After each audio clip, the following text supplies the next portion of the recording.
Hey everyone, Monica Bodirsky here, artist, author, and advisor. You know, there's so many stories out there about tarot and tarot readers in the mainstream media. I thought I'd share a slightly different story in today's video. Stay tuned. Welcome to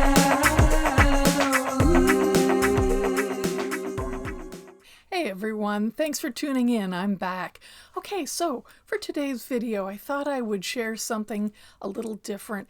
I have given you a few stories before, but this one really grabbed my attention.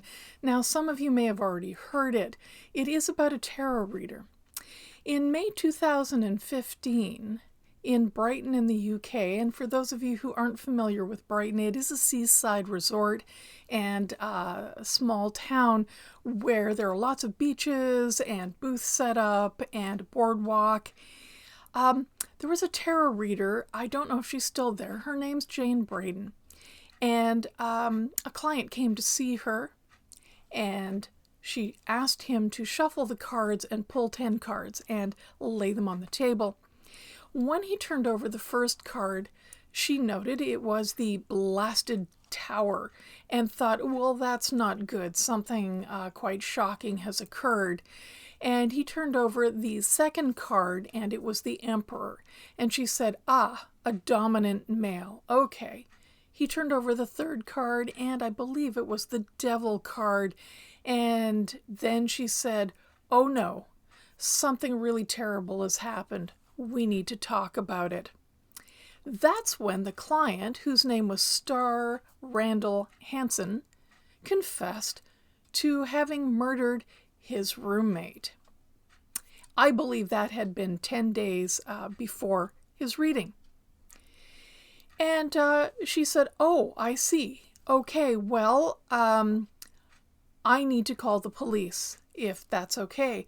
To which I think he agreed. Apparently he felt just horrible about this and agreed. So she went, stepped outside and called the equivalent of 911 in the UK. And of course, they thought it was a hoax. They thought it was a prank. And they, instead of the usual, say, 15 minutes it would have taken them to arrive on the scene, it took 55 minutes, according to the BBC article. So Jane went to the person next door and, not saying anything about what had occurred, she simply said, can I get a bottle of water? Don't ask.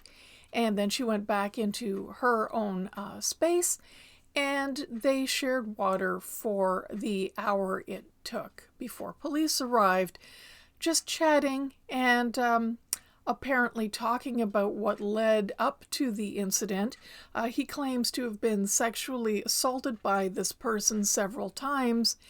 And other than that, though, she says he didn't give a lot of details about what had happened or the murder itself.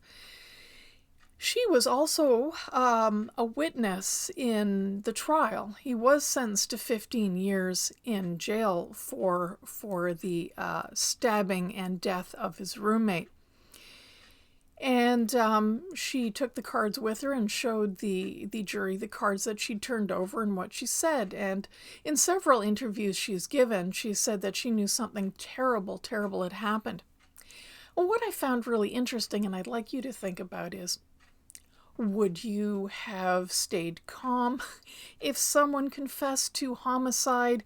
Would you have believed them? Would you have thought maybe they were just saying that? I don't know. Would you have panicked? Would you have run next door and told somebody about it? You know, it makes me wonder, were there several readings that I've given that I may not have noticed something really horrific? Did I not see it? Did this person, Star Randall Hansen, was he hoping the reader would spot something so he could confess? You know, what if he confessed and ran away and came after her later? Maybe I've just seen too many movies. I don't know. What do you think? What would you have done? I've had so many clients over the years. I do have some pretty wild stories, but none of them, mercifully, including homicide.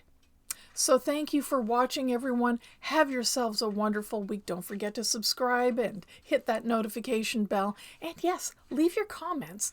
Thank you. Bye.